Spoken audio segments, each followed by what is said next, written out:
وہ پیدائش سے ہی پاک تھا. خدا کا پاک کلام بیان کرتا ہے اس لیے کلام کے اندر لکھا ہے اس کا نام یسوع رکھ دینا, کیونکہ وہی اپنے لوگوں کو ان کے گناہوں سے نجات دے گا, وہی جلا وطنی کو ختم کرے گا, وہی واپس لے جانے والا ہے.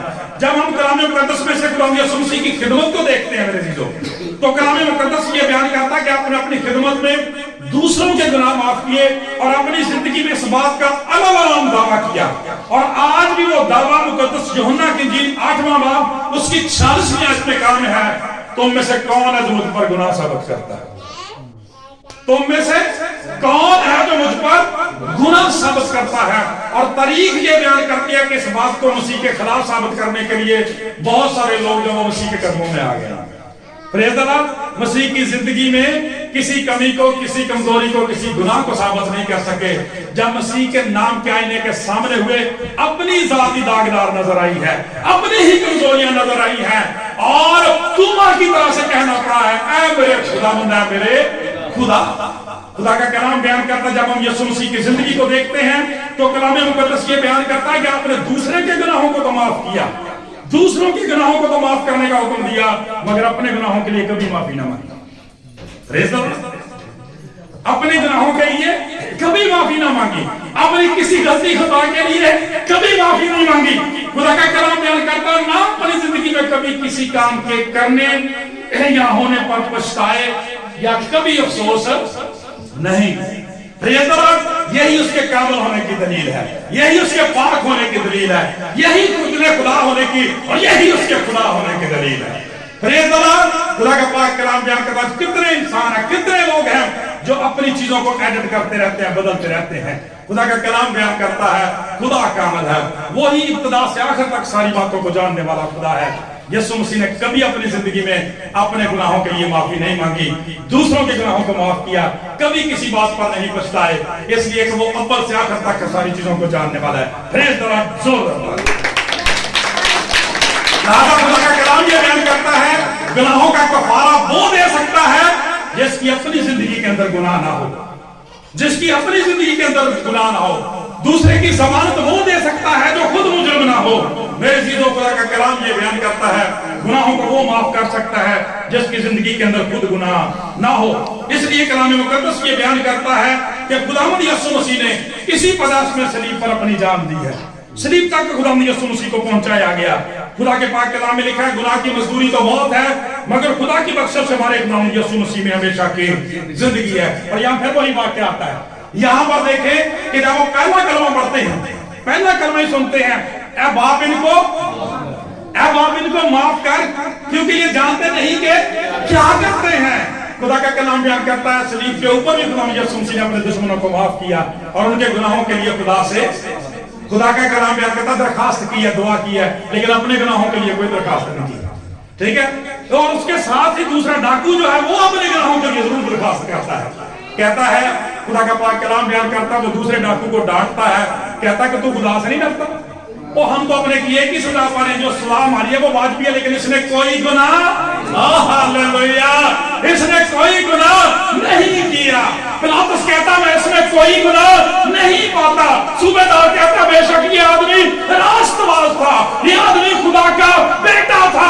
اس لیے یوحنا کہتا ہے دیکھو یہ خدا کا بندہ ہے جو دنیا کے گناہ اٹھا لے جاتا ہے, یہی ریسٹور کرنے والا اور یہی بحال کرنے والا ہے, یہی میرے چیزوں جلاوطنی کو ختم کرنے والا ہے.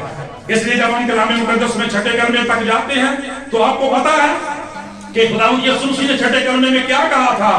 لکھا ہے کہ تمام ہوا. مقدس یوحنا کی انجیل 19واں باب کے 30ویں آیت خداوند یسوع مسیح نے کہا تمام ہوا. اور آپ کو پتا کہ جب یہ کہا تمام ہوا اس وقت کیا ہوا, اس وقت کیا ہوا تھا. کلام مقدس یہ بیان کرتا ہے کہ ہیکل کا جو پردہ اوپر سے لے کر نیچے تک تھا وہ نمائندہ تھا انسان کی جلاوطنی کرنے. بیٹا انڈرسٹینڈ, سمجھ رہے ہیں, وہ انسان کی علیحدگی کا, جدائی کا, کمزوری کا, موت کا نشان تھا. اس لیے کہ سوائے سردار کا ہے میں سال میں ایک دفعہ جانے کے کوئی شخص ادھر منہ بھی نہیں کر سکتا, اور اس بیچارے کو بھی ساتھ بیلٹ باندھنا پڑتی تھی. وہ جا کے چوکا کیسے پہنتے, آپ کو پتا نا اوپر بیلٹ باندھتے ہیں بلیک کلر کی, وہ اسی کا نشان ہوتی ہے. اتنی لمبی ہوتی تھی کہ یہ کاہن بھی کہیں اندر جا کے مر نہ جائے, اس کی زندگی میں کوئی گناہ نہ ہو.